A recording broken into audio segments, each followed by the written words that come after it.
मेरु बर' थुनलाइ आफादनि 28थि बर' थुनलाइ आफादनि जिथु जथुम्मा बिजनियाव खुंनायनि लाहार खालामदों। बिजनि जिल्ला आफादा बेखौ माने बरल'गाव खुंनो नागिरदों। बेवहाय दिनै आंखौ आफादगिरि हिसाबै गायसंदों। माने आफादगिरिनि जग्यता गैयामोनब्लाबो गायसंबाय। दा जोङो बोरैहाय बिजनिनि गासिबो बर' रायजो राजाफोरखौ लाफानानै लोगोसे गुबुन गुबुन हारि माहारिनि जायफोर रायजोफोर दं बिथांमोनखौ लाफानानै जोङो बे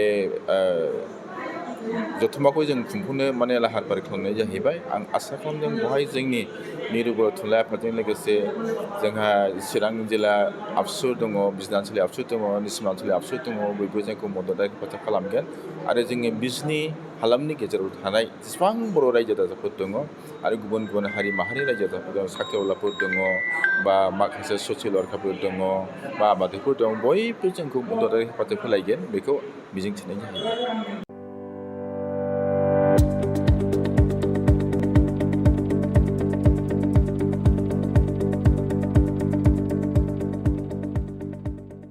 गोजोनथाव खौरां! माइ सथा स्कुल एबा आंनि फिसा फरायसालिया लानानै फैदों मोनसे गोजोनथाव खौरां। क'क्राझार सहरनि जेडि र'डजों थांग्रा वार्ड नं 4आव माइ सथा स्कुल एबा आंनि फिसा फरायसालियाव डे केयार, नार्सारि, LKG, UKGनि थाखाय मुं थिसननाया सोलिगासिनो दं। बे माइ सथा स्कुल एबा आंनि फिसा फरायसालियाव फरायसा फरायसुलिफोरनि थाखाय गोबां सुबिदाफोरबो। अब्ला नोंथाङा माखौथो नायबाय थाखो? नैबे माइ सथा स्कुलाव नोंथाङा नोंथांनि उन्दै गथ'साफोरखौ मुं थिसननो थाखाय साखाफारा जादो।